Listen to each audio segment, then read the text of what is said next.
This is the Humanist Report with Mike Figueredo. The Humanist Report podcast is funded by viewers like you through Patreon and PayPal. To support the show, visit patreon.com/Humanist Report or become a member at humanistreport.com. Now, enjoy the show.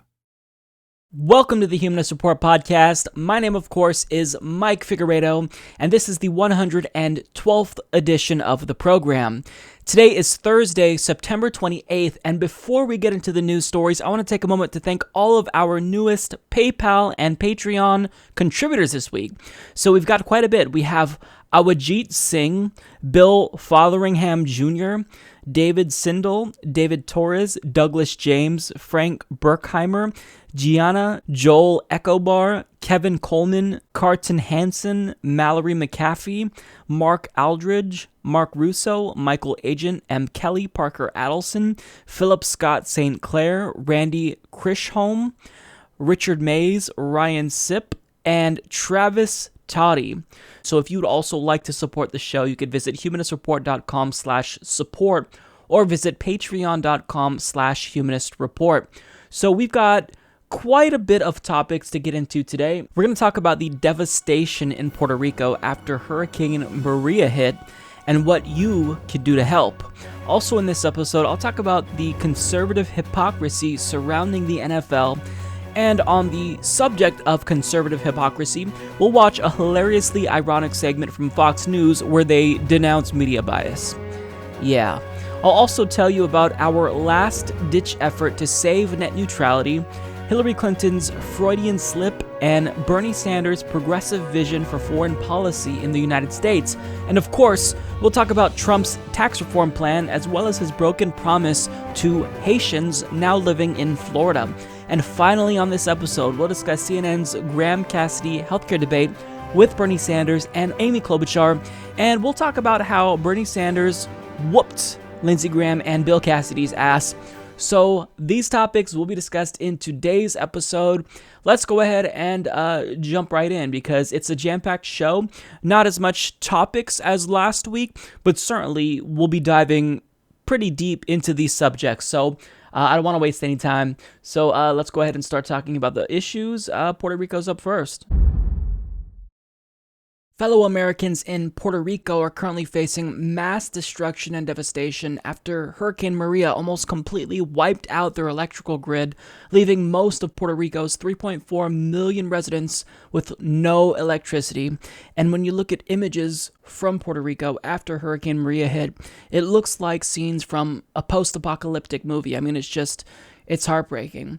Now, CNN's Leila Santiago did a report explaining how different regions of the island were affected differently by the hurricane. This woman doesn't even know who I am, but I'm the first person she's seen land here since Hurricane Maria battered the island. The floods, the debris, the lack of power, all making already hard to get to areas even tougher to reach. Even FEMA hasn't set foot in some parts of Puerto Rico. We took a chopper from San Juan to remote areas largely unseen, like a small town next to the Oaxaca Dam on the northwest part of the island. The dam has been breached, and the government ordered 70,000 nearby residents to evacuate. It is here in nearby Quebradillas where I was met with such emotion, the people starving for assistance.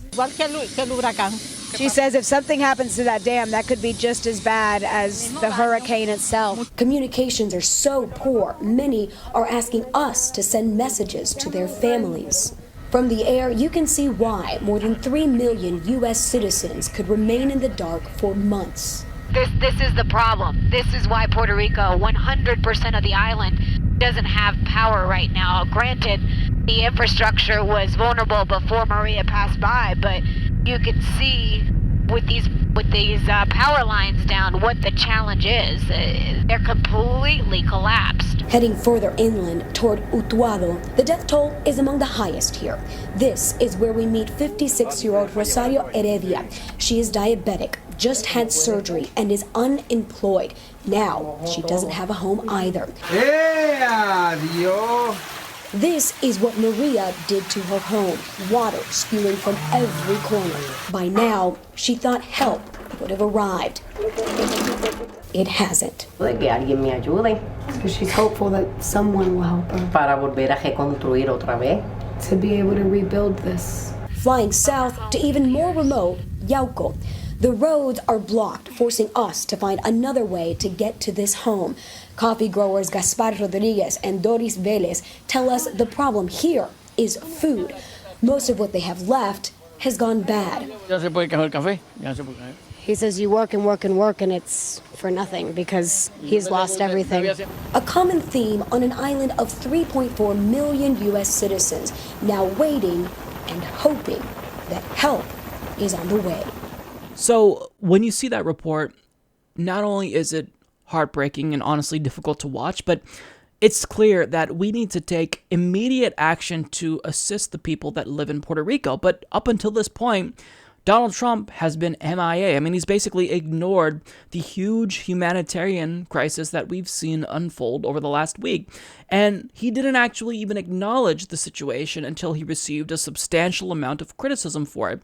But when he finally decided to speak up about Puerto Rico, he had the gall to actually toot his own horn about how well he responded to Puerto Rico after he's been ignoring Puerto Ricans. The Washington Post explains President Trump on Tuesday strongly defended his response to the devastation in Puerto Rico, saying his administration was earning tremendous reviews even as fresh news reports from the hurricane-ravaged island shows an unabated humanitarian crisis.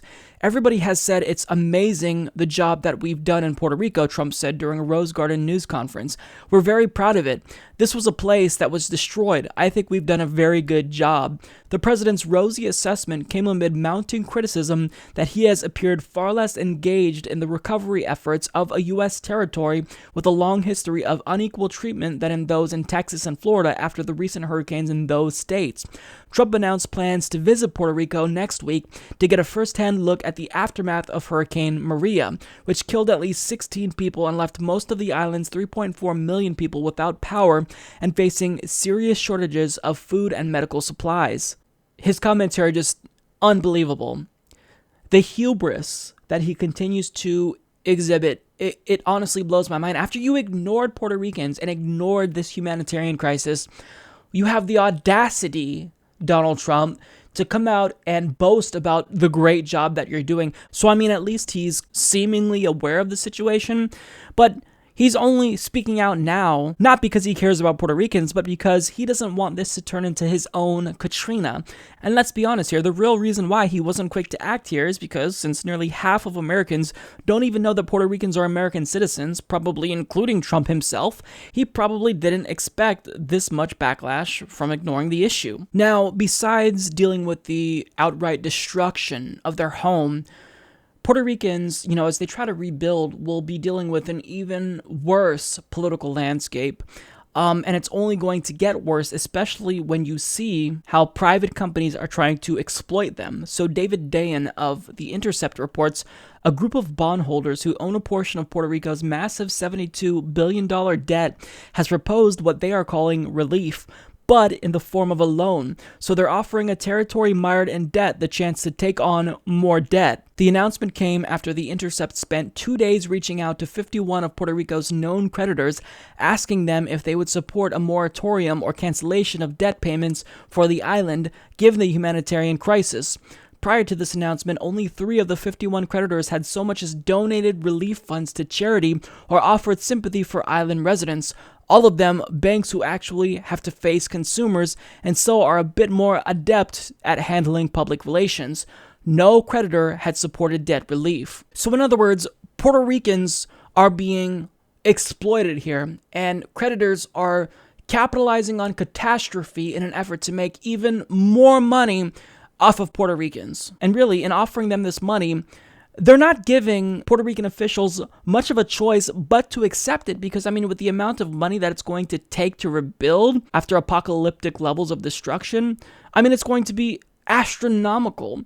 So they pretty much have to take it. They're backed into a corner. But I mean, this is setting Puerto Rico up for a political situation that's even worse for Puerto Ricans in the long term, because you can guarantee it's going to lead to more austerity and poverty and political corruption, and it's just going to get worse for them. It's heartbreaking. It's incredibly saddening, and they've got a long road ahead. And what makes me even more angry when I think about this situation is that last week, Congress approved a $700 billion military budget. But for some reason, we just can't find any money for Puerto Rico to help out 3.4 million American citizens. How awful is that? How immoral is that? I mean, our priorities are completely ass backwards in this country, but since our government won't help, well then that's where we come in. So I'm going to link you to a page on Our Revolution that provides you with organizations that you can contribute to that will use that money to help rebuild Puerto Rico. No strings attached. They just care about helping Puerto Ricans. And to all of our reviewers in Puerto Rico that wrote to me right before the storm hit, telling me just how terrified you were, even though you probably won't see this message, just know that our thoughts are with you, and progressives will not allow you to be forgotten. President Donald Trump recently unveiled his new plan to overhaul the U.S. tax system and permanently codify trickle-down economics into law by simplifying the American tax code and giving trillions of dollars in tax cuts to the wealthiest Americans. Our economy cannot take off like they should unless we dramatically reform America's outdated, complex, and extremely burdensome tax code. It's a relic. Got to change it. We have to compete with other countries. The current tax system is a colossal barrier standing in the way of America's economic comeback because it can be far greater than it's ever been. But we're going to remove that barrier to create the tax system that our people finally and want and deserve. Now, you might be wondering how he's going to pay for these tax cuts, but that's not actually the right question to be asking. The correct question here is how you're going to be paying for these tax cuts. And the answer is that he's most likely going to have to dip into Social Security, Medicare, and Medicaid in order to fund all these tax cuts for the rich, because according to an analysis by Americans for Tax Fairness, Trump's tax cuts could total a massive 6.7 to 8.3 trillion, 3 to 5 trillion of which may not be paid for by closing other tax loopholes and or by limiting tax deductions. The resulting jump in the deficit threatens funding of Social Security, Medicare, Medicaid, public education, and other vital services. The framework is very similar to key features of the tax plans previously released by President Trump and House Speaker Ryan, which is the basis for ATF's analysis. Now, when it comes to specific cuts and costs for each cut, his plan aims to first provide massive tax cuts that largely benefit the richest Americans and biggest corporations through direct tax cuts and indirectly through big cuts in corporate taxes, 80% of which benefit wealthier Americans, according to the Nonpartisan Tax Policy Center. Second, he'll provide a modest middle-class tax cut largely by doubling the standard deduction, although much of that could be taken away if the tax plan repeals the personal exemption and the head of household filing status. So again, with the amount of tax cuts that we're talking about here to the tune of trillions of dollars, you just can't fund all of that by closing tax loopholes. That's not the way this is going to work. Ultimately, we all know what's going to happen. He's going to dip into the cookie jar that Republicans have been wanting to dip into for a very long time. Social Security, Medicaid, and Medicare. Now, is he going to tell us this up front as he's trying to sell the American people this bill? Well, of course not. And it's not just Donald Trump and the Republicans, it's also Democrats like Heidi Heitkamp who are seriously considering voting for this bill.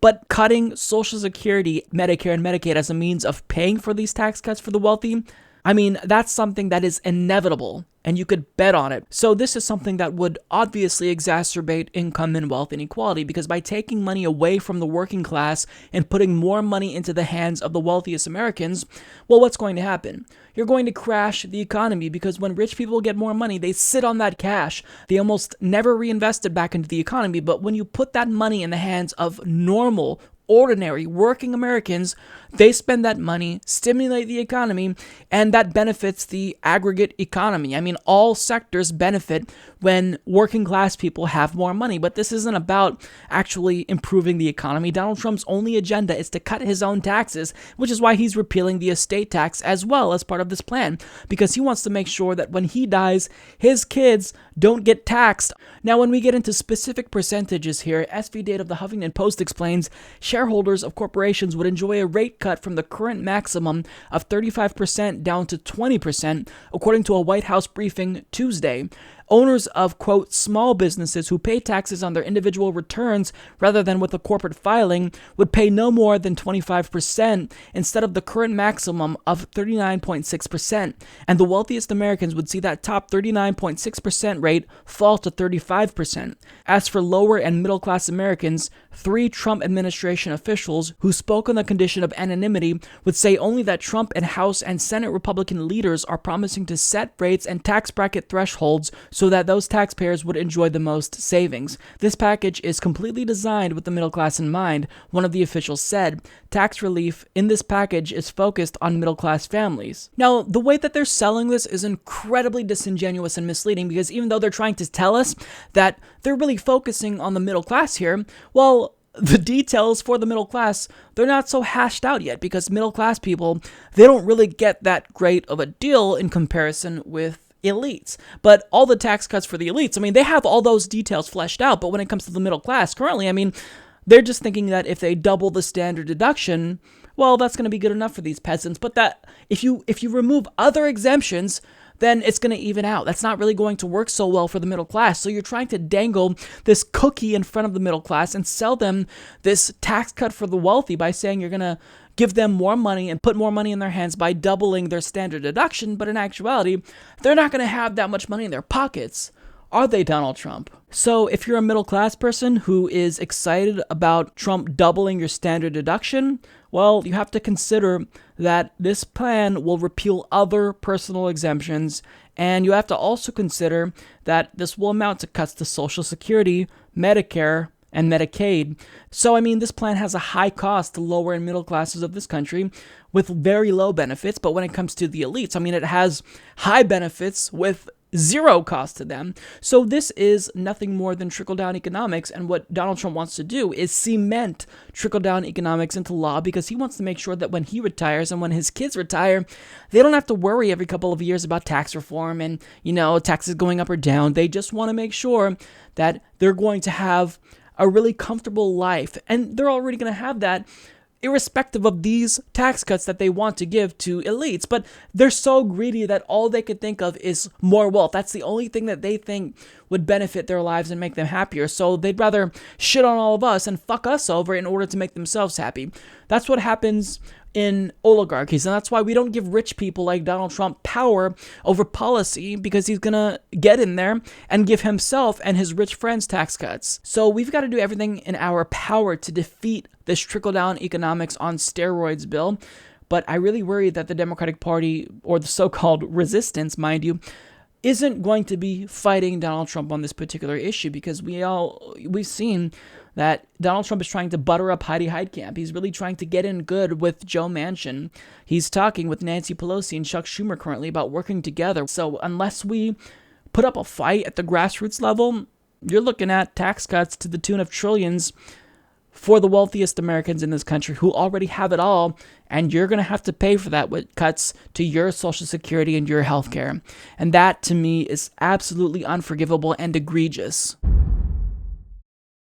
On the campaign trail, President Donald Trump made a lot of promises, and as you all know, once he was elected, he's broken quite a bit of promises as well. But there's one promise in particular that I want to talk about today, because if he breaks this promise, which he seems likely to, I think it would be particularly cruel, especially based on what he sold to this demographic of people on the campaign trail. So Miriam Saleh of The Intercept reports President Donald Trump courted Haitian voters in Miami's Little Haiti neighborhood 2 months before the 2016 presidential election, saying he wanted to be their greatest champion. He had come to listen and learn, he told members of the largest Haitian community in the United States. Haitians, he said, deserved better than Hillary Clinton, whose Clinton Foundation has been accused of profiting from relief efforts following the 2010 earthquake. But if the Department of Homeland Security upends a program currently in place to protect Haitian immigrants, the community will be one more in a long line of folks who went broke betting on Trump.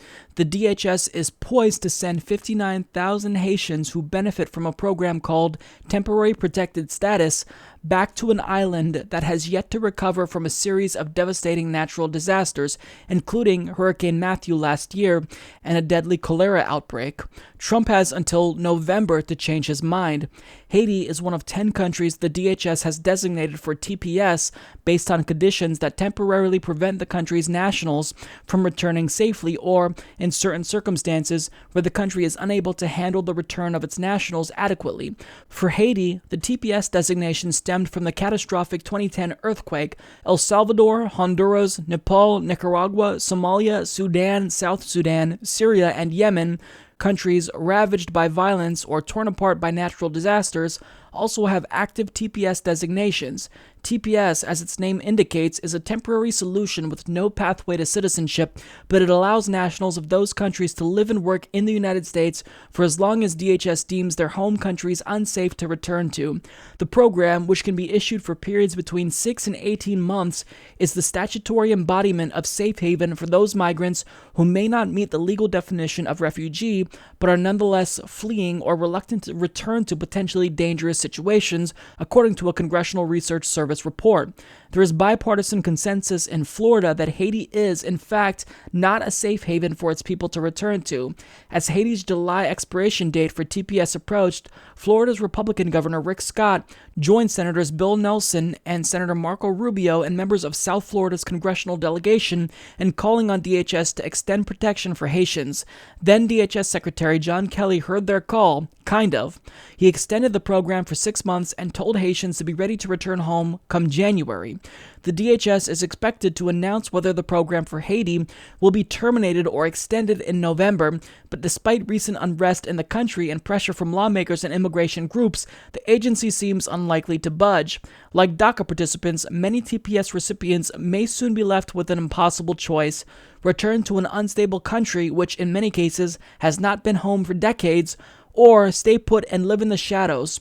Some Haitians, fearing deportation, have journeyed to Canada to seek asylum. Now, really, this story, I think, has two elements. First of all, it's just the sad element where you look at these Haitians who are human beings, they're suffering, and they're here because they can't return home. Now, I think that we should go an extra step and make them citizens, allow them at least a path towards citizenship, because if you've been in this country for so long and you work in this country, why not make them citizens? Well, we know if you're a Republican, you don't want them to be citizens because they might vote against you.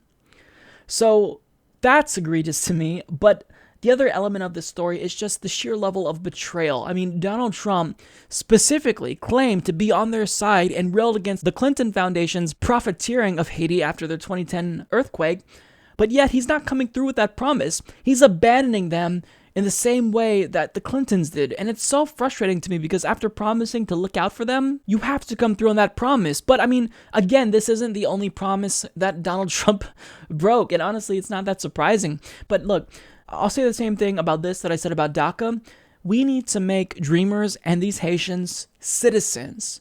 I mean, we all own this earth collectively as human beings, so I think that it's arbitrary to tell someone who's lived in this country for so long that they don't belong here permanently like all of us, okay?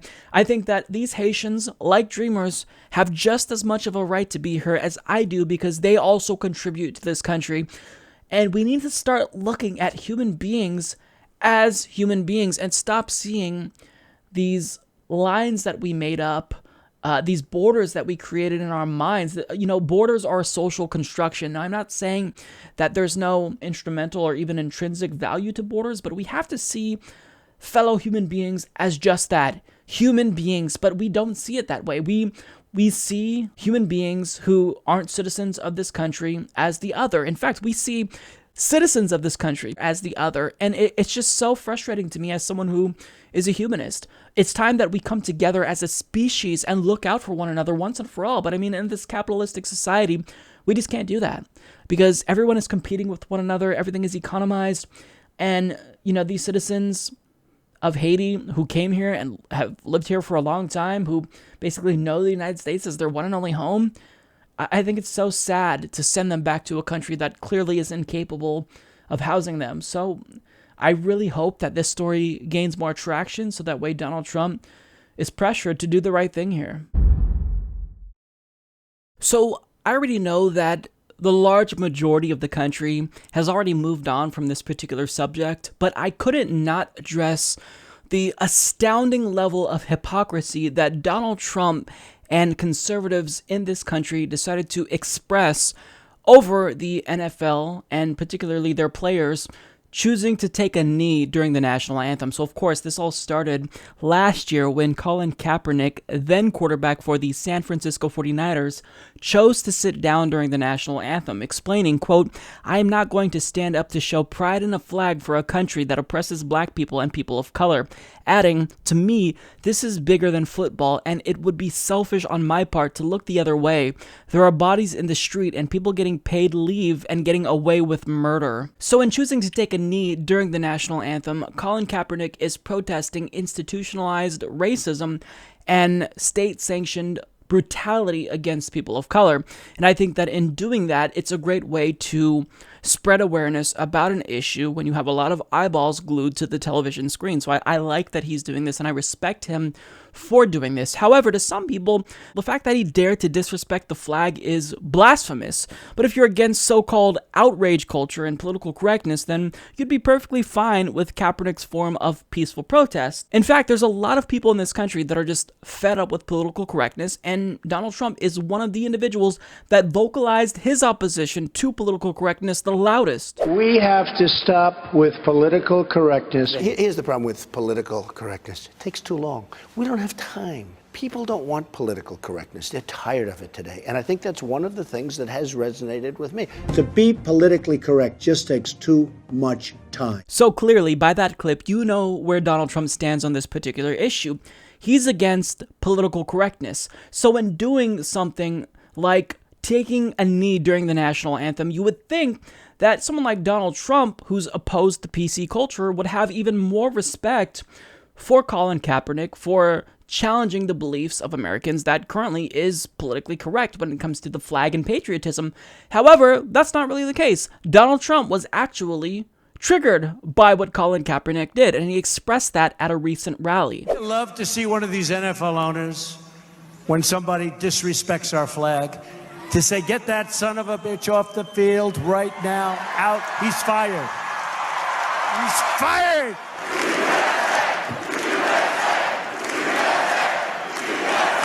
Some owner's going to do that. He's going to say, "That guy that disrespects our flag, he's fired." And that owner, they don't know it. They don't know it. They're friends of mine, many of them. They don't know. They'll be the most popular person for a week. They'll be the most popular person in this country, because that's a total disrespect of our heritage. That's a total disrespect of everything that we stand for, okay? Everything that we stand for.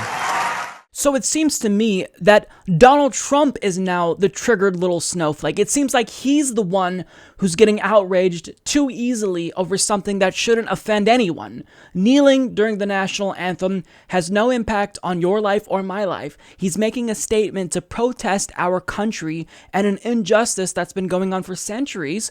And what he's doing, it may be politically incorrect, but he's doing it with good intentions. But Donald Trump, someone who rails against PC culture, who has been railing against PC culture for years in this country, all of a sudden, he is part of the outrage police because Colin Kaepernick dared to do something that he finds offensive.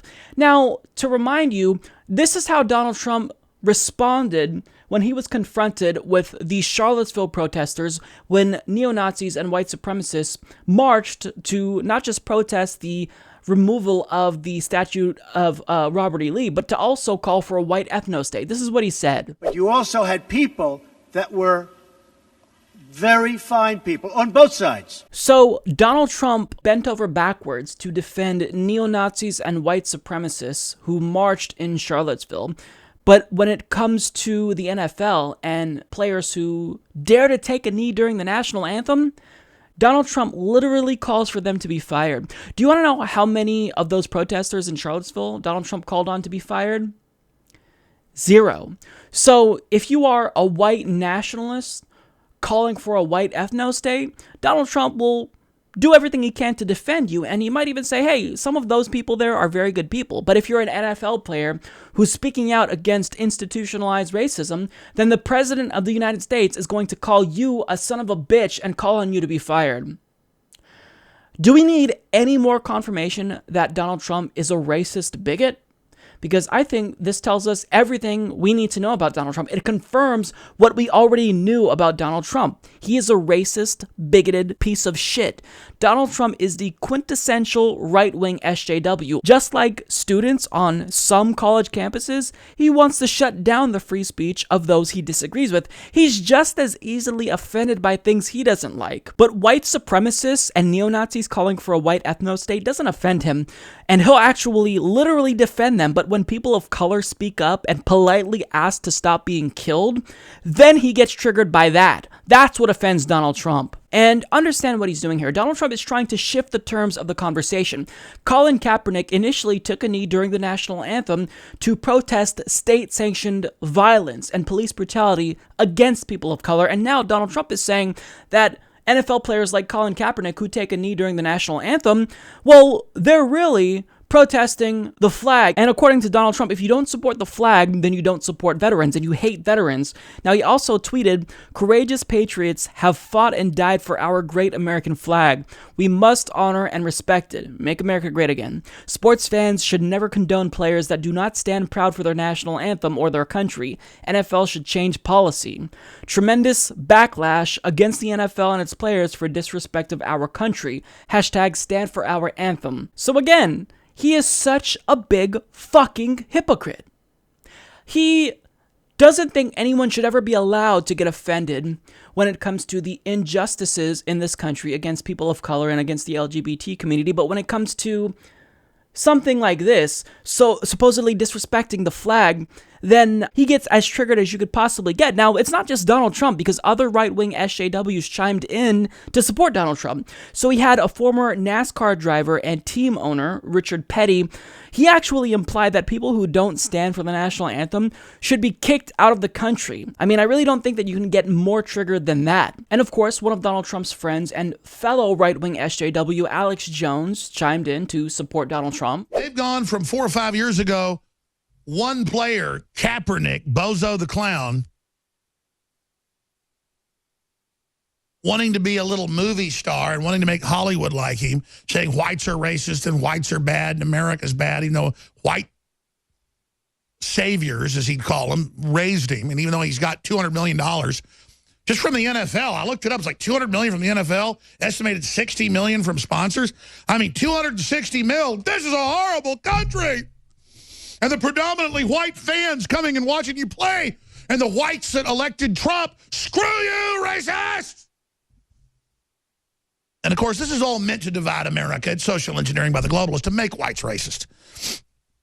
No, what whites are is lazy, candy-ass, politically correct trash. Like, there's not much worse in this country than white people, to get to the end of the day. They're the ones all saying white people are the devil. They're the ones that came up with this race baiting to make everybody racist. I don't want to give an anti-white rant, but if you want one, I got one, because I've been watching who's leading all this. And they're a bunch of sociopaths, and I'm sick of them. Okay, first of all, Colin Kaepernick isn't claiming to be the victim here. He's protesting on behalf of victims like Sandra Bland, Freddie Gray, Philando Castile, people who don't have a voice. Since he has a platform, he's using his platform to speak up on their behalf, so he's not claiming to be the victim.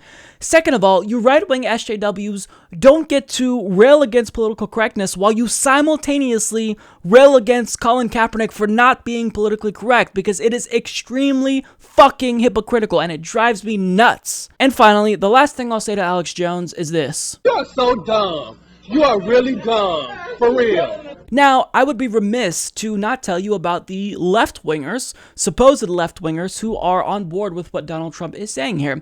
Because last year, even Ruth Bader Ginsburg, a Supreme Court justice who I love and respect, called Kaepernick's protest dumb and disrespectful. And currently, we literally have so-called Democrats echoing the same exact sentiments as Donald Trump here. The owners of these football teams that have these contracts with these players and the conditions these players are going to be playing under has to step in here and say, I'm not going to tolerate it.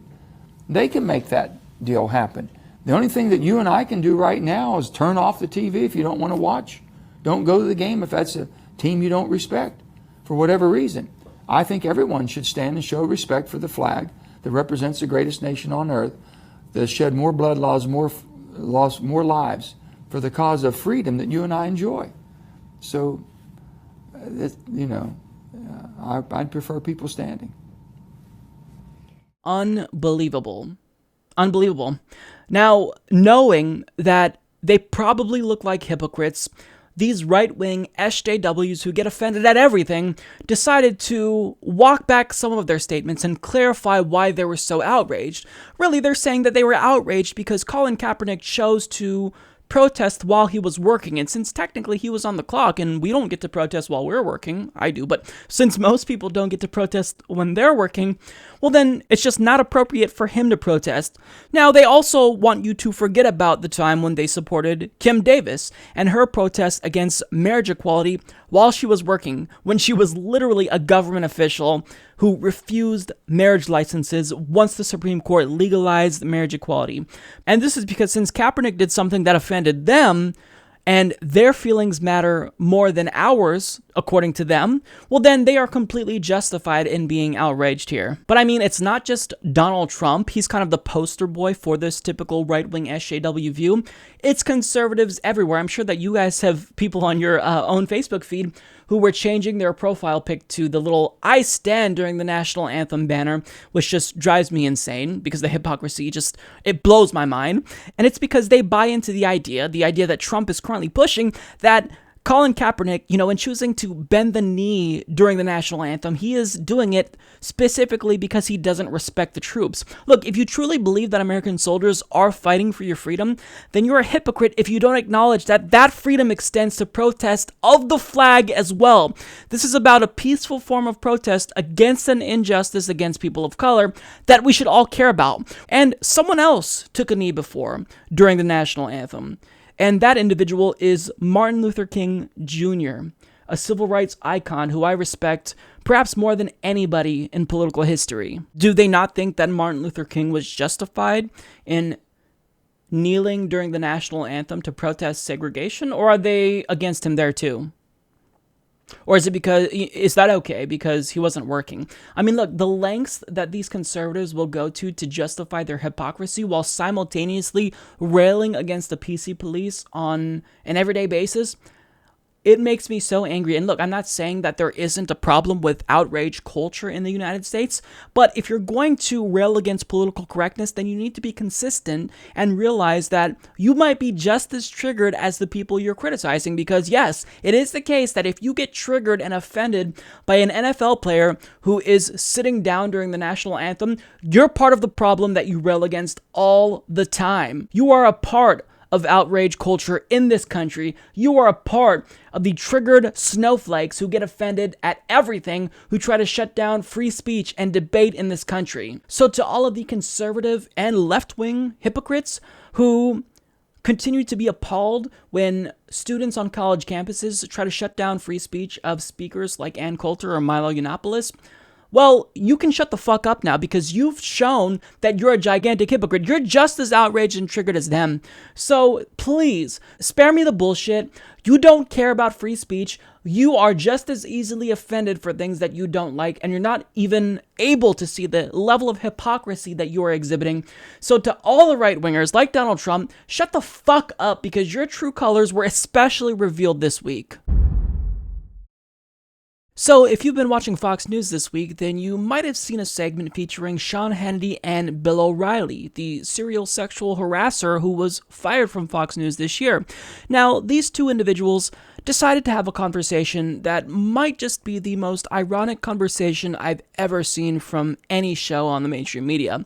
These two decided to talk about the mainstream media's bias. Not even kidding.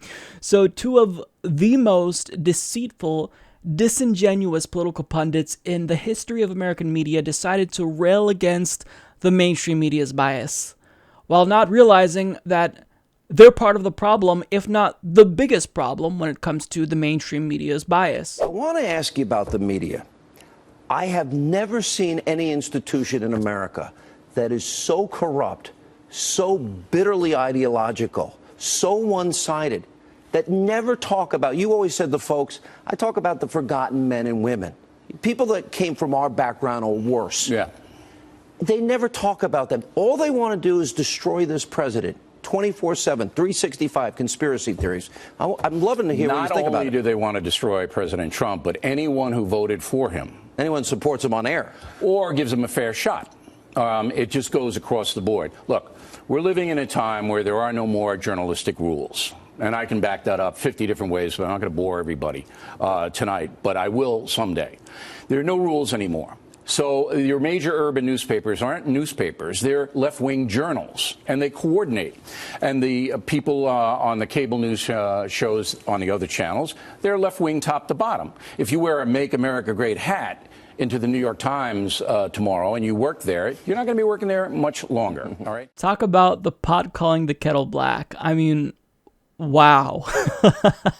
So they talk about the mainstream media's bias against Donald Trump, and they think that, you know, mainstream media pundits not liking Donald Trump is tantamount to the aggregate media establishment having a left-leaning tilt, when that's not really the case. So ideologically speaking, most pundits are actually centrist, and there are many who are right-wingers, and if we're lucky, we'll get one that's a center-leftist. But really, what they're missing here is that there's no such thing as the, quote, liberal media. That doesn't exist.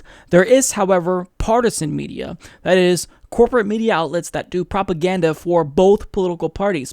Fox News, for example, does propaganda on behalf of the Republican Party, while MSNBC does propaganda on behalf of the Democratic Party. Now, CNN simply serves to maintain the status quo of both political parties. So if one party is in power, then they'll tend to suck up to that party more, and they'll just champion mainstream ideas that you could consider conventional wisdom in Washington, D.C. Now, this happens, though, because the same companies that advertise on mainstream media shows, like Sean Hannity's show, also buy off politicians in both parties. Now, partisanship in the mainstream media really became a problem when President Bill Clinton deregulated the media by signing the Telecommunications Act of 1996 into law.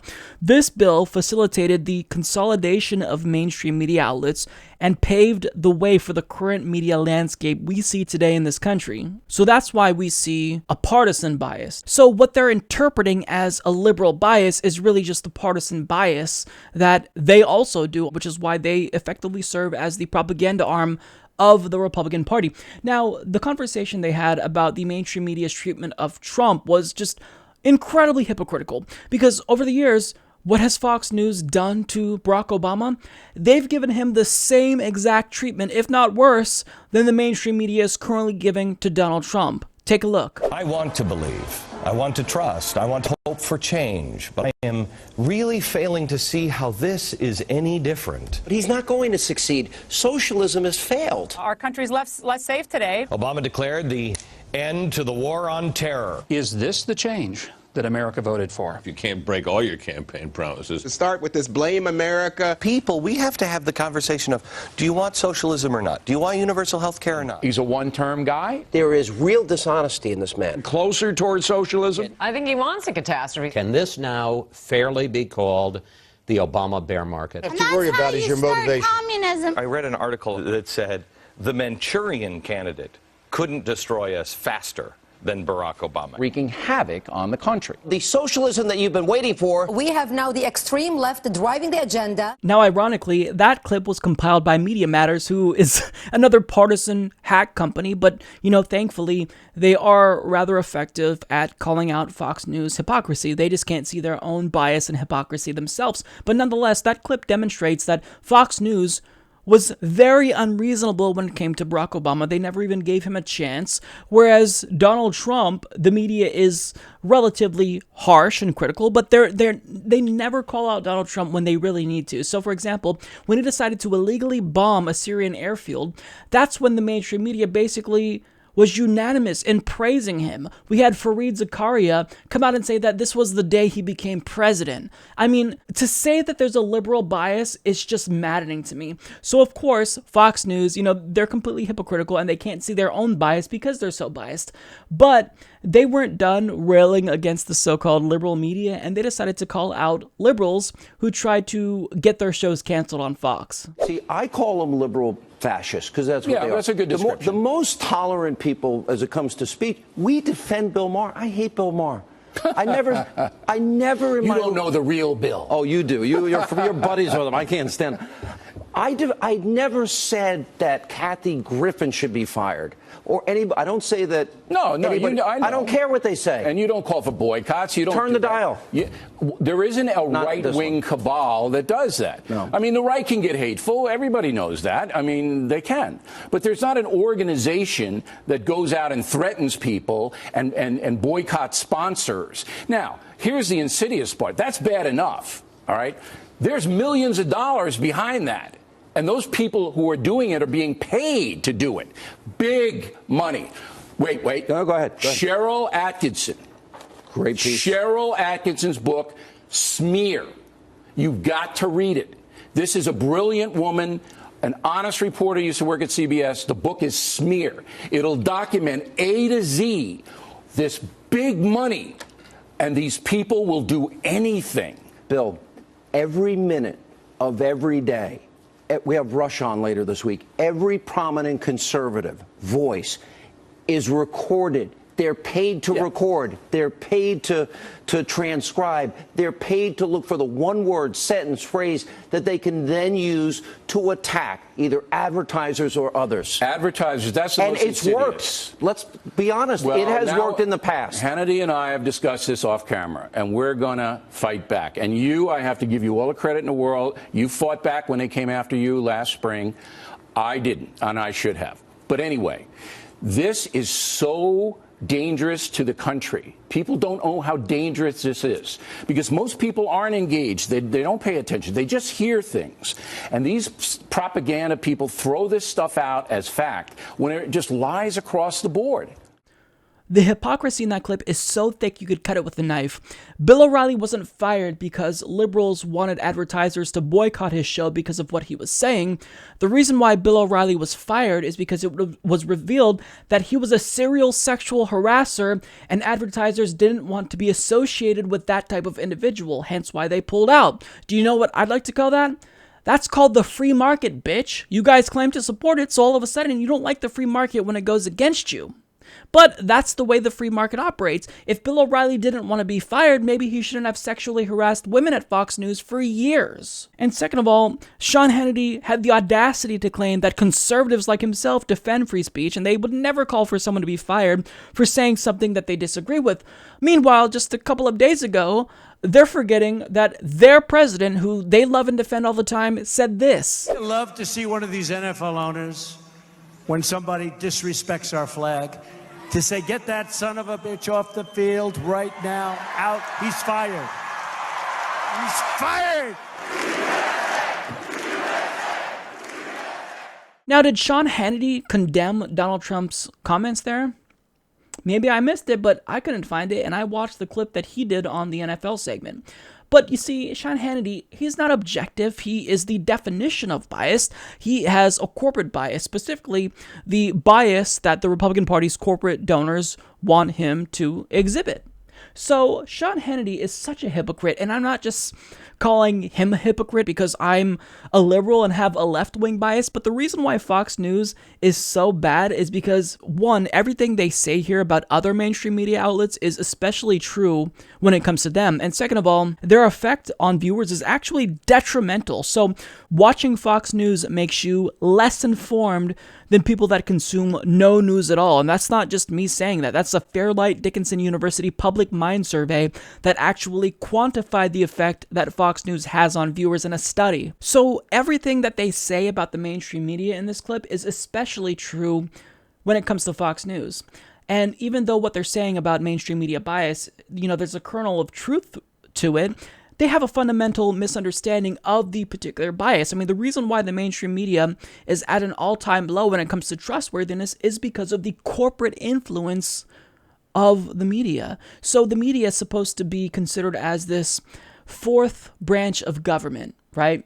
They're an institution that is supposed to check power and authority, but really all that mainstream media outlets like Fox News, which is mainstream, and MSNBC do, is they serve people in power. That's why we don't like the mainstream media. So Fox News here, they're angry with MSNBC and CNN for doing the exact same thing that they do, except I think that their shilling for the Republican Party is probably more problematic than MSNBC's, because the Republican Party is a lot worse than the Democratic Party, objectively speaking, when it comes to the environment and healthcare and whatnot. So Fox News, I mean, if they really care about media bias, then if they want to correct that problem, the first place to start is with them and by looking in the mirror at their own bias, because it's worse than anything we've ever seen before in American media. FCC Chairman Ajit Pai is known for his crusade against net neutrality, and also, even though we don't talk about it as much, he's also rolling back a lot of the protections his predecessors put into place to make the broadband and mobile industry more equitable. Now, even though it's likely the case that Ajit Pai will be voting with the FCC to roll back Title II net neutrality protections, well, his tenure at the FCC is actually coming to an end soon, and there'll be a hearing in the Senate to reconfirm him. Now, this gives us, as people who want to defend net neutrality, a unique opportunity. So Ars Technica explains net neutrality advocacy group Free Press is gathering signatures on a petition to fire Federal Communications Commission Chairman Ajit Pai, who needs a reconfirmation vote from the Senate in order to continue serving on the FCC. The Senate's Republican majority will almost certainly ensure that Pai gets a new term, but Free Press's petition likely won't go unheeded by Democratic senators who plan to criticize Pai's positions on net neutrality and broadband consumer privacy rules before the Senate vote. Pai's first term on the FCC technically expired in June of 2016, but the FCC's rules allow him to stay until the end of 2017. President Donald Trump, who appointed Pai to the chairmanship, nominated Pai for a new 5-year term retroactive to July 1st, 2016. Now, the Free Press petition argues since he joined the commission, he's worked to undo policies designed to protect internet users, communities of color, and poor people. While he's supposed to protect the public interest, he's continuously voted against it and sided with the deep-pocketed corporations like Verizon that once employed him. He's failing at his job, and that means we need the Senate to fire him. And we have an opportunity. The Senate has to vote to reconfirm Pai by the end of the year or he's out. Here's what that means for us. We can get every single member of the Senate on the record about net neutrality and a whole lot more. So I think that this is a plan that is ingenious, because if you fire Ajit Pai, then that will leave the FCC deadlocked, so that way when they inevitably vote on his new rules, they won't be able to pass it, because you'll then have one Republican and one Democrat. So these rules won't go through, and net neutrality will remain in place, at least for the short term. So the thing about his reconfirmation hearing is that some Democrats are already planning to put up a fight. So we have Maria Cantwell of Washington and Ed Markey of Massachusetts, who are going to be calling out FCC Chairman Ajit Pai, and this is incredibly important. If we can get the rest of the party on board with this fight, then not only could that raise a lot of awareness about net neutrality, but it can actually have a huge difference in actually getting Ajit Pai fired. Now, admittedly, this is a long shot, but it's important nonetheless. So I'm going to link to the petition down below and encourage you to sign it. And besides just signing the petition, we also have to make a lot of noise. So if you use the hashtag FireAjitPai and FireAjitSaveTheNet, then hopefully we can make some noise and get the Democratic Party aware that if they really do want to save net neutrality, then they could do so by putting up a fight, by getting Ajit Pai fired. Now look, they have grounds to fire him because he's shown that he's not representing the American people. He is doing the bidding of the broadband industry because he came from the broadband industry and will likely be going back to the broadband industry because I'm sure they promised him a really sweet hiring bonus for killing off net neutrality. So this is a cut and dry example of corruption here, and Ajit Pai is only doing what Verizon, Comcast, and AT&T want him to do, and he's completely ignoring the millions of comments submitted by normal Americans who want him to leave the internet alone. So if we can fire Ajit Pai again, we save the internet in the short term. Now, of course, Donald Trump will try to nominate someone just as insidious as Ajit Pai, but if Democrats can block any further appointments to the FCC, then that can basically help us save net neutrality until Democrats retake control of the Senate. So this is really, really important, and we've got to make sure that Ajit Pai gets fired because we know exactly what he's going to do when they vote on the new rules that he proposed. He's going to vote to kill net neutrality with his Republican colleague, and Democrats won't have the votes to save it. So we've got to fire him. Hashtag fire Ajit Pai and fire Ajit, save the net. Please sign the petition below. In an interview with Joy-Ann Reid on MSNBC, Hillary Clinton was talking about the Republican Party, specifically what's driving their extremist behavior and ideological views. And her response here was really illuminating to me. Now, when I show you this clip, pay close attention to her body language and specifically how she tries to choose her words very carefully here. It's pretty remarkable that when it was called Hillary Care, when you were First Lady and were arguing for universal health care, the Republican response was Bob Dole's plan, which was similar to Obamacare. That's right. The party has changed. Yes. Well, because they are in thrall to their biggest ideological, partisan donors. The forces at work in the Republican Party right now are really driven by ideology, religion, partisan advantage, and commercial advantage. Now, that, my friends, is what I'd like to call a Freudian slip. Because Hillary Clinton, you can tell there that she didn't intend to say the word donors, but we all know that she was headed in that direction, and that's the word that she was looking for, and it was too late, so she had to say it. But then immediately, she kind of walked back what she said there. So basically, she explained that the Republican Party's behavior is driven by their partisan donors, and then she went on to cite other examples as to what's driving their behavior, such as religion and commercial, when really, you were right the first time, Hillary. You didn't need to walk back your comment. I mean, for the first time in a long time, I can give Hillary Clinton credit for being correct about something. But the reason why she was really apprehensive about saying the word donors, well, it's obvious. Over the course of the last 2 years during her 2016 presidential campaign, she maintained that political contributions don't actually impact the behavior of politicians. It doesn't influence their votes. Because when we said that we were worried about what she would do when she was elected because of her Wall Street donors, what did she tell us? Those donations don't affect what I'm going to do while I'm president. They certainly didn't affect Obama's behavior. And to even suggest that I might be influenced by this, I mean, that just makes you completely wrong and the bad person here. Now, after saying that and maintaining that position, she would automatically be seen as a hypocrite if she said that, well, donations don't affect her behavior, but they only affect the Republicans' behavior. So that's why I think, anyways, she kind of walked back that statement.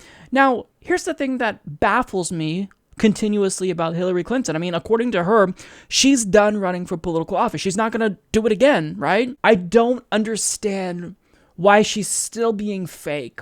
And part of it is because, yes, she will continue to influence politics, kind of behind the scenes with her own super PAC. But I mean, you're not going to be a politician, so why not just tell us the truth? We both know, Hillary, that the reason why both parties are increasingly unpopular and more people identify as independents is because both parties are bought and paid for by their own partisan donors. So in the Democratic Party, we have people like, the Soros family buying off Democratic politicians. And then we have on the right, people like the Koch brothers buying off Republican politicians. But really what's devastating is the Wall Street donations and health insurance industry donations and the big alcohol donations that the Democratic Party takes, because that's what's driving their ideology with respect to marijuana legalization, single-payer healthcare. I mean, these donations are clearly affecting policy in the United States. In fact, a Princeton University study by Drs. Gillens and Page found that when you factor in what drives policy, it's usually just special interests and elites, and it's almost never American citizens. So literally, Americans have a statistically non-significant impact on policy outcomes in America. That's what they found. So it's very clear, we all know at this point, if you're paying attention, what is really the driving force behind the ideologies of both parties and the behavior and votes of both parties.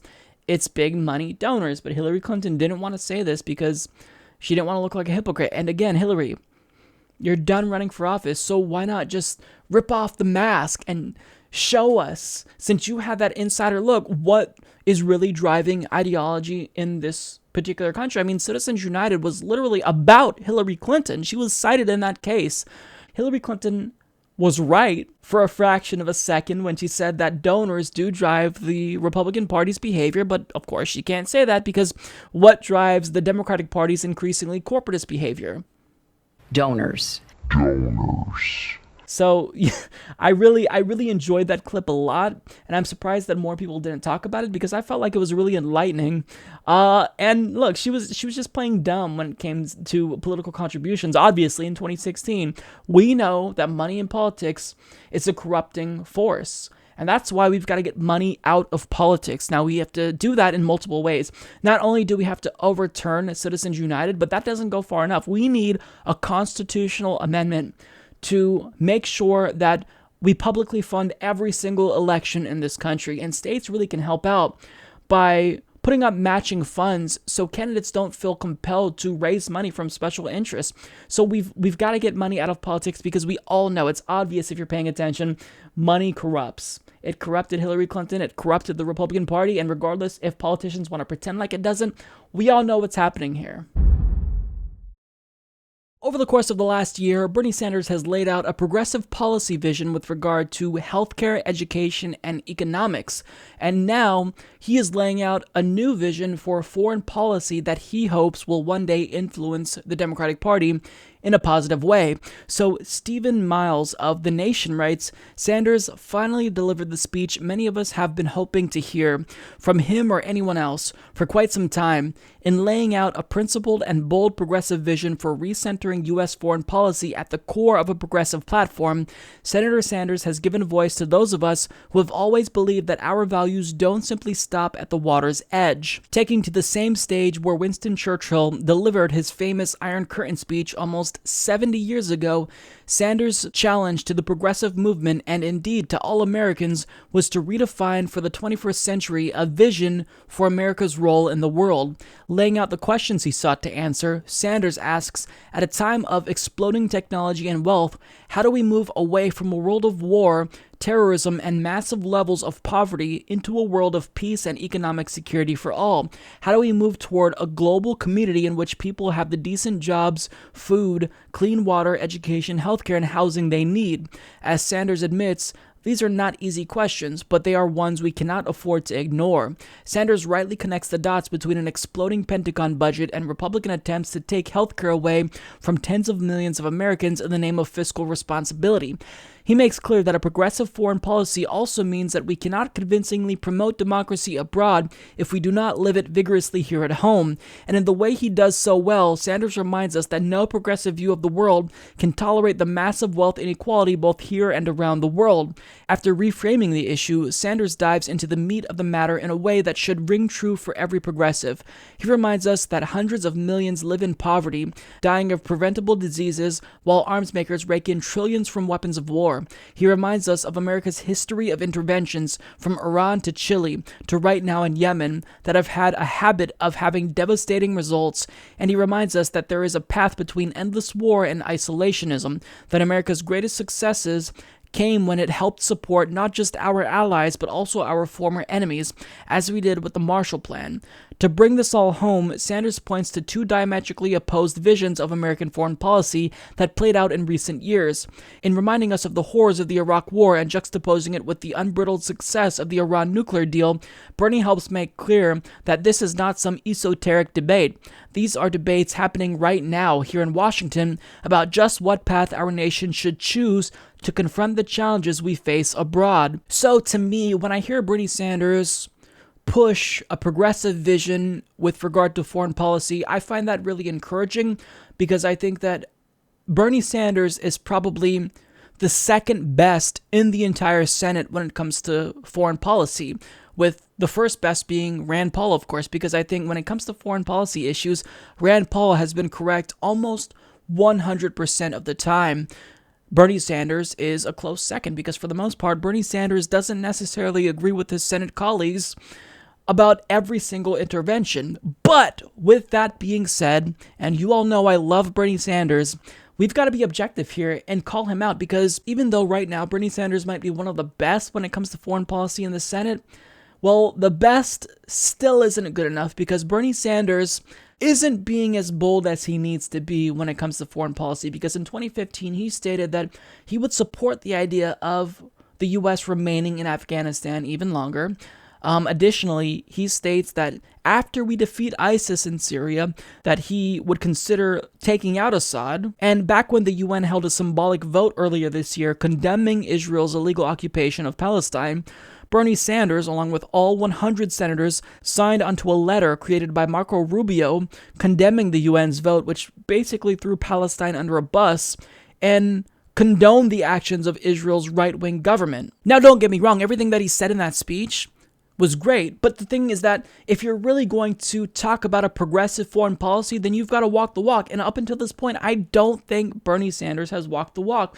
Now, again, I find it difficult to criticize Bernie Sanders here, not only because I like him, but when it comes to Israel, I mean, he's one of the best, but again, the best is not good enough. And furthermore, I mean, when he was questioned about his decision to sign on to this letter, basically condemning the UN for a symbolic vote to condemn Israel's illegal settlements that they keep building, he basically didn't have any meaningful rebuttal to it. To see Israel attacked over and over again for human rights violations, which may be true, when you have countries like Saudi Arabia or Syria. Saudi Arabia, I'm not quite sure if a woman can even drive a car today, okay?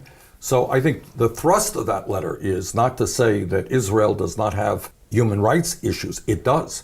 But to say, how come it's only Israel when you have other countries where women are treated as third-class citizens, where in Egypt, you know, I don't know how many thousands of people now lingering in jail. So that's the point of that. Not to defend Israel, but to say, why only Israel? You want to talk about human rights? Let's talk about human rights. Should the UN shield Israel from criticism? No, of course not. Okay. This letter also denounces the boycott, divestment, sanctions movement known as BDS. You, in your lifetime, are a longtime proponent of nonviolent protests.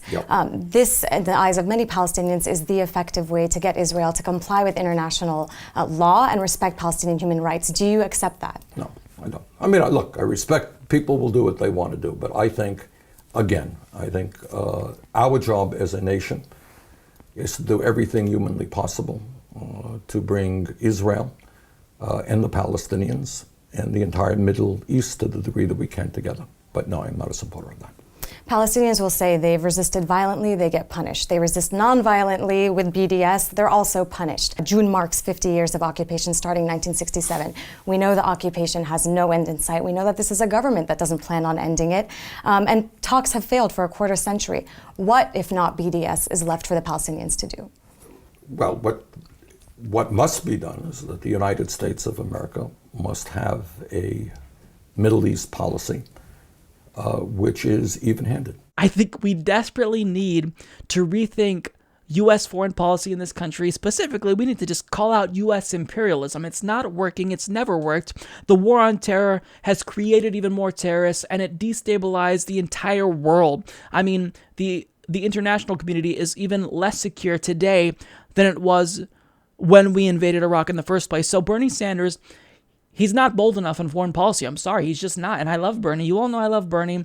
I think there was a Reddit thread that referred to me as the quintessential burnout Bernie bro, and it's kind of true. But when it comes to foreign policy, we've got to be real here. We've got to call out Bernie Sanders and call a spade a spade. Bernie, being a true progressive on foreign policy means that you are a non-interventionist and you only support the idea of war if we're defending ourselves. Now, all of our wars in recent years have been offensive. We didn't invade Iraq to defend ourselves. We didn't invade Afghanistan to defend ourselves. It was Saudi Arabia who technically attacked us on 9/11. So I find it so frustrating that we truly don't have anyone who's perfect when it comes to foreign policy. Rand Paul might be as good as it gets, although off the top of my head, I don't know what he thinks about the Iran nuclear deal, because I think that was something that was phenomenal. I mean, that was diplomacy in action, but Republicans attacked it because they've been wanting to invade Iran for years. Now, thankfully, Bernie supports that. He supports diplomacy, and if Bernie Sanders were to one day become president, I have no doubt in my mind that he would be a breath of fresh air when it comes to foreign policy. I think he would be very much akin to Jimmy Carter. But right now, currently, Bernie Sanders has got to be more bold. He's got to call out Israel. And to his credit, he did talk about cutting aid to Israel and potentially ending aid to Israel as a means of pressuring them to end their illegal occupation of Palestine. But I really want him to be unequivocal in his condemnation of U.S. imperialism. I want him to go a step further and say we should pull out of Afghanistan. And I want him to really condemn Israel in a meaningful way, because I think that matters. I mean, I think that treatment of the Palestinian people, that's an issue that progressives care about. So Bernie Sanders here, again, I kind of sound like a broken record, but he's really got to get real about foreign policy if he truly wants to lay out a vision that actually is progressive. So I support what he's doing here, and he's still the best, and I think that the Democratic Party, by and large, can learn from Bernie, but Bernie still needs to listen to the collective progressive movement and what we're saying about U.S. foreign policy, specifically with regard to U.S. imperialism and just how detrimental it is. As you all know, Republican Senators Lindsey Graham and Bill Cassidy are the individuals that decided to spearhead the GOP's latest effort to repeal and replace the Affordable Care Act. Now, thankfully, their bill failed miserably, and I think the best part about this whole ordeal is that right after Susan Collins announced that she would not be supporting their bill, they were forced to then go on CNN and debate the merits of their bill against Bernie Sanders and Amy Klobuchar. So it already wasn't a good night for Bill and Lindsey to begin with, but it got even worse for them once they took the stage, because Bernie Sanders absolutely decimated them during this debate. I mean, it wasn't even a close match. I mean, he wiped the floor with them. He handed them their asses, and it was just so great to watch, especially after they were trying to promote their draconian bill that would strip millions of their health insurance coverage. Now, the reason why they lost this debate was namely because they trotted out the same tired arguments and expected those same old arguments to resonate at a time when momentum for single payer may be at an all-time high, and their arguments against single payer primarily focused on the same three key points from Republicans: choice, socialism, and big government. And this is what the Republican Party tends to do, because since they can't really debate with Democrats or progressives based on the merits of their argument, they have to resort to fear-mongering. And that is exactly what they did during this debate. And they tried to make this whole debate about Medicare for all. And I'm glad they did, because it backfired tremendously, not in their favor, of course. But you see, the reason why Bill Cassidy at least thought that we should listen to what he had to say, even though he didn't have a substantive argument for his bill, was because he used to be a physician. So you can trust him. And he made sure that we knew he used to be a physician. Now, I'm a physician. I know I can kind of read through that code. I'm a doc. I understand. Again, I started this as a physician. I am first a doctor. When I was a doctor, I learned. For 25 years, I worked in the public hospital system of Louisiana. Again, I've treated folks like you, and my hat's off. I worked for how many years in a public hospital for the uninsured? Probably most of my patients were Democrats. Now, even though Senator Bill Cassidy tried to legitimize himself here by reminding you over and over and over again that he's a physician, well, really, he has no credibility on this particular issue, because the arguments that he made in favor of his bill and against single payer were downright ridiculous. When the patient has the power, the system lines up to serve her. And when the bureaucrat has the power, it first serves the bureaucrat. Now, this is a debate about who has the power. Is it you, the patient, or is it the federal government? The narrative on the other side is that you don't have the capability to care for yourself, that your governor is corrupt, scheming to take away your protections if you have a pre-existing condition. And they think the federal government taking control of your life is a better way to go. The logical extension of that, unfortunately, is the Charlie Gard case. The Charlie Gard case in which the single payer of England said the decision of the life of your child is too important for the parents to make, and then the child died. I will tell you, if it's a decision about you versus the federal government, we side with you.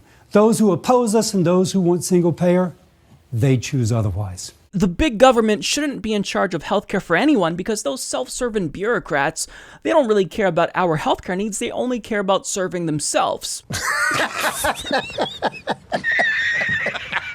See, because every time we go to the DMV, we all know that the person at the DMV counter, they're trying to scam us, right? Unlike those health insurers who are certainly only motivated by profit, they're not trying to scam us, but bureaucrats are trying to scam us. That's not really how this works. There's no profit incentive there for bureaucrats, Bill. So what you're saying doesn't make any sense. If you go to the private industry, which is what you want, then those individuals are motivated by profit. Now he states here, this is a debate about who has the power. Is it you, the patient, or is it the federal government?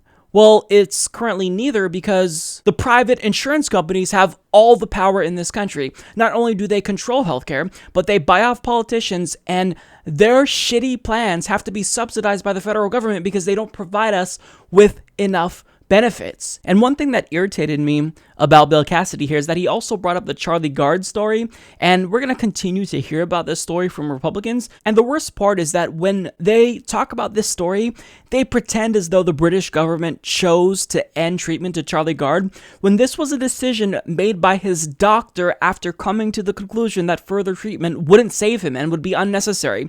And if Bill and other Republicans actually cared about people dying because they were denied health care, then why don't we ever see them talking about the thousands of people in the United States that die every single year because they don't have health insurance? Why don't they mention that? Why don't they ever talk about the Americans that go bankrupt even if they do have insurance but had to have a procedure that wasn't covered under their current plans? Why don't we ever hear Republicans talking about that? It's because Republicans like Bill Cassidy don't actually give a damn about you. They have an agenda, and what Bill Cassidy's agenda here is to do is to promote the interests of his donors in the health insurance industry. And really, Bill Cassidy here, he's the prototypical politician that lies, obfuscates, and dodges questions in order to promote his bankrupt ideas that actually don't serve the American people. And there was a perfect example of this when Bernie Sanders brought up his bill to allow us to import drugs from Canada. And the way that Bill responded to Bernie Sanders was probably one of the most masterful dodges I've ever seen. He just completely avoided what Bernie Sanders talked about and went on some other rant about an entirely different subject. Last year, the 5 major pharmaceutical industries made $50 billion in profit. You got CEOs in the pharmaceutical industry who make millions and millions and millions of dollars in compensation, and 1 out of 5 Americans cannot afford the medicine they need. Are you going to join me in saying that Medicare should negotiate drug prices with the pharmaceutical industry, which is what every other major country on earth does? Are you going to join me in saying that pharmacists should be able to get the same exact medicine in Canada or abroad at a fraction of the price they have to pay for in this country? Are you on board that legislation? I've heard Bernie say in a VA committee hearing that if we can't afford a medicine, the government should just take over the intellectual property. It should commandeer the manufacturing plants, the distribution chain. It should become the pharmaceutical company. Lindsey Graham is right. Bernie's the most honest person in the Senate. He's a socialist, and he believes it. And he believes that the creativity of the pharmaceutical industry is not important. Oh, we can take that, but where will the cure for Alzheimer's come from? If now when there's a cure, the pharmaceutical company knows that their profit will be commandeered. I can tell you, it's a cheap fix to commandeer. And the price is tremendous. There won't be that cure for Alzheimer's. There won't be that cure for cancer. There won't be because there was a short-term grab. There are solutions, but it is not socialism. Bernie didn't mention socialism, Bill. He didn't ask you to join him in nationalizing pharmaceutical companies. He asked you whether or not you would support his bill, which has bipartisan support, mind you, to allow Americans to import cheaper prescription drugs from Canada. And since you didn't have an answer, you chose to invoke the big bad socialist boogeyman. Well, we know that you decided to dodge that question like Neo from the Matrix because you've got shit. You have no substantive answer to that particular question. And Bernie Sanders was kind enough to give you a second chance to answer that question. And you chose, again, to not give a substantive answer. Through Medicare, which purchases huge amounts of money, is a bad thing. You think it is wrong for pharmacists to be able to buy cheaper medicine, same exact brands, from Canada. Are you going to come on board that legislation? I don't know what you're really talking about taking over drug companies. What we want to do is lower the outrageously high prices in this country. I've given you two approaches that can work. Reimportation, Medicare negotiating. Are you on board? Reimportation does not work. Canada has 10% of the population of the United States. You could take the entirety of Canada, shake it like a piggy bank, and all the drugs would come out, and it still wouldn't be enough for us all. There are ways to address this. I'm the authority on Canada. I can see Canada from my porch. Okay? And I can tell you this, that the drug prices in Canada are half what they are in our country. And that's why Bernie's been involved in this. Lindsay's good friend, my good friend, Senator McCain, has a bill with me that would allow for this reimportation to bring in less expensive drugs. It has strong bipartisan support. Senator Collins is supportive of this bill. So that's what we'd like to work on. So what I really liked about that particular clip is that towards the end there, Amy Klobuchar stepped in and really demonstrated just how big of a scumbag Bill Cassidy is, because for her and Bernie Sanders' bill, I mean, someone like Ted Cruz, a right-wing extremist from Texas, even thought that we should allow our citizens to import drugs from Canada, but Bill Cassidy won't do that.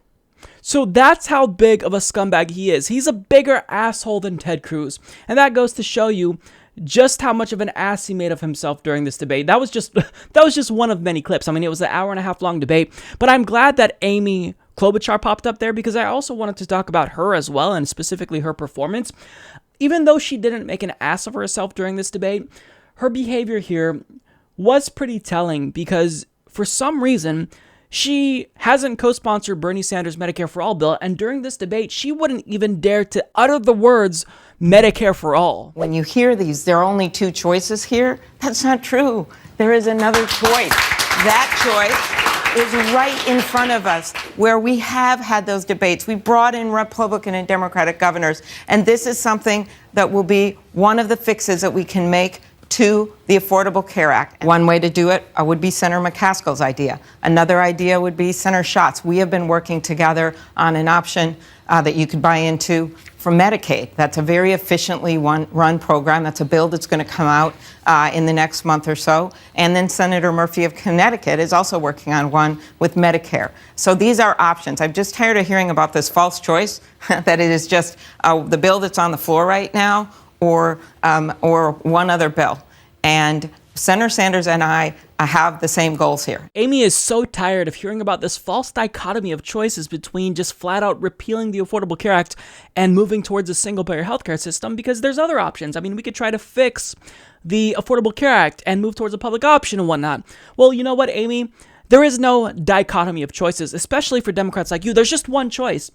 You need to co-sponsor Medicare for All because that's what your base wants. I mean, the Democratic Party base, when you look at poll after poll, they overwhelmingly support the idea of single payer. So if you're not on board with that, then you're not really giving us a choice. You're trying to walk a fine line between what the base wants and your donors want. Medicare for All is what Canada has. It's what other countries have. And in not supporting it, you are showing that you don't really care about the American people. And look, to her credit, she's gone further than other Democrats in actually proposing things that might improve the Affordable Care Act. But unless we take that profit motive out of healthcare in America, we're never going to get a system that actually works for us. Now, why is it that Amy Klobuchar refuses to embrace Medicare for All, even when some of her more right-wing colleagues in the Senate have already chosen to do so? Well, it's because Amy's not a socialist. I worked in the private sector. I'm no socialist, okay? Well, if you really did work in the private sector, Amy, then that should make you a socialist, especially when you see how much power and influence private companies continue to exert on our government, specifically people like you. But look, again, I don't want to be too harsh on Amy Klobuchar here because she is better than other Democrats. She's not the worst that the Senate has to offer in terms of Democratic politicians.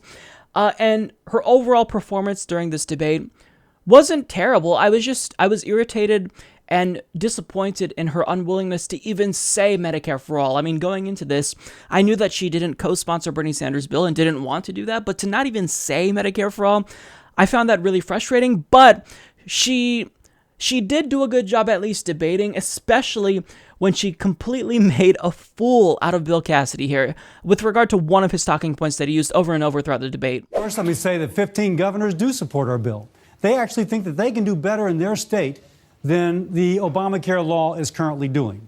If a governor is engaged, she or he gets the people in their state enrolled. We get the governor engaged. Senator Klobuchar? Let me tell you what. Your own governor, Senator Cassidy, your own governor opposes this bill. Ouch. So yeah, that was incredibly brutal, but nothing can compare to the performance of Bernie Sanders because hands down, he was the show stealer here tonight. And with this next clip here, I think this was really the death blow. I mean, to me, it was the highlight of the entire debate because it was when he really put Lindsey Graham and Bill Cassidy in their places, and they had absolutely nothing to say. First of all, when you ask the American people about whether or not they like Obamacare compared to your plan, overwhelmingly the American people like the Affordable Care Act. How many people know who Graham-Cassidy are? One second. Second of all, it is easy to beat up on big, bad federal government. Guys, do you know what the most popular health insurance program in America is? It's not the private insurance industry. It is Medicare. Medicare, yeah. That big, bad. Which is falling apart. Senator Cassidy and I are both on the Veterans Committee. Go out and talk to veterans. And what the polls show is that veterans are very, very positive toward the VA. Does it have problems? God knows it does. But veterans feel very good about it. In fact, it's the second most popular health care program in the country. Okay? So the point is, it's easy to say Obamacare isn't perfect. Everybody knows that. But the truth is that what people in this country see is a health insurance system designed to make insurance companies and drug companies huge profits. They want a cost-effective system that, in fact, deals with the needs of our people and not just the CEOs of large corporations. And that is why I personally believe, that if Medicare is working well for seniors right now, we can make it work for every man, woman, and child in this country through a Medicare for All program.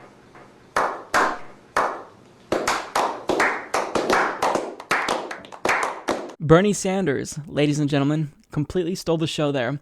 Now, let me remind you that this was supposed to be a debate about whether or not Congress should repeal and replace the Affordable Care Act, but Republicans and Bernie Sanders made this debate about Medicare for All, and really the only person trying to make it a debate about the Affordable Care Act was Amy Klobuchar, but really, this effectively became an hour-and-a-half long advertisement for Bernie Sanders' Medicare for All bill. And the Republican Party, or certainly the individuals that were there, Bill Cassidy and Lindsey Graham, they thought that they would have a leg up on Bernie Sanders if they continued to invoke the big government socialist boogeyman, but it didn't work at all here because Bernie Sanders knew what arguments they would introduce, and he had the right rhetoric to effectively combat their bullshit. So I thought that Bernie Sanders, he stole the show here, he put them in their places, and overall, I mean, it really shows that momentum is on our side, especially when we have someone like Bernie Sanders arguing so persuasively in favor of Medicare for All. So what I thought would be a disappointing debate was actually really great because it just showed that Bernie Sanders knows what he's doing here with Medicare for All, and I'm so glad that Lindsey Graham and Bill Cassidy embarrass themselves during this debate, because after proposing that draconian bill that would strip millions of Americans from their health insurance, they deserve to be embarrassed because they are scumbag politicians completely beholden to the health insurance industry. The other day, I stumbled across an article in the Huffington Post that I agreed with 100%. So this article was titled, "Yes, Medicare for All is definitely a litmus test for Democrats." And basically, this article reiterated everything I've been saying on this show for the past couple of months. Now, the reason why I agree with this article 100%, it's because I wrote this article. So, as you all know, I've been a contributor to the Huffington Post for about a year now, and they don't always, or they don't typically promote articles that contributors write, namely because there's not very much editorial oversight, if any. So we can basically just publish whatever we want. But they do tend to promote articles that get a lot of attention. So here's what I'm going to do. I'm going to link this article down in the description box. And I'm going to ask you to not only read it, because I think if you're a progressive and you enjoy this show, then you'll enjoy what I had to say there. But I'll also encourage you to share this article through the article's Facebook and Twitter links, because if you do that, that will encourage the Huffington Post to actually promote this article on their front page or potentially in their blog section, which would be great. Not only because, it would give this message notoriety, but because it would be a message that the establishment might actually hear, because, there are Democrats that do read and write for the Huffington Post, and I think that they need to know that Medicare for All is something that progressives aren't willing to take no for an answer on. So I hope you guys all enjoy it. So far, I've gotten a lot of positive feedback, and you guys have been incredibly kind to me about this article, and I truly appreciate it. So if you don't mind, please share it, and certainly feel free to read it if you don't want to share it as well, because I think that what I said here is important, and I stand by it, which is obviously why I wrote the article. So hopefully you guys enjoy it.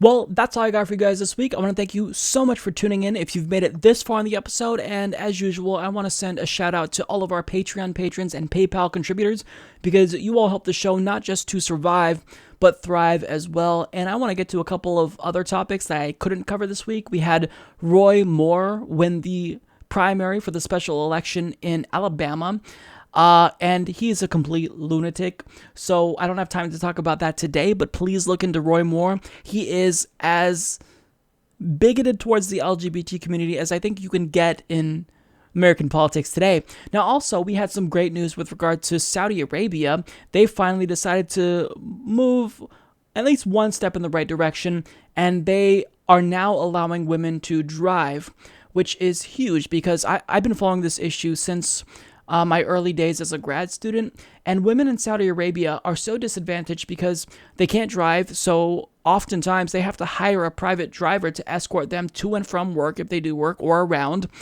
and that's really expensive. So this is going to be a huge boost to Saudi women, and it will increase their purchasing power, and just give them the autonomy that they deserve. So, it's a step in the right direction. Saudi Arabia has a long ways to go before they catch up with the rest of the modern world. But I'm really excited to see this. And shout out to all the activists in Saudi Arabia, like Manal al-Sharif, who's been protesting and getting arrested driving in Saudi Arabia for years now, because this ban was draconian. And they should be embarrassed for it, but I'm just glad that now they're making it right. So anyways, that's all that I got for you guys today. I'll see you next week.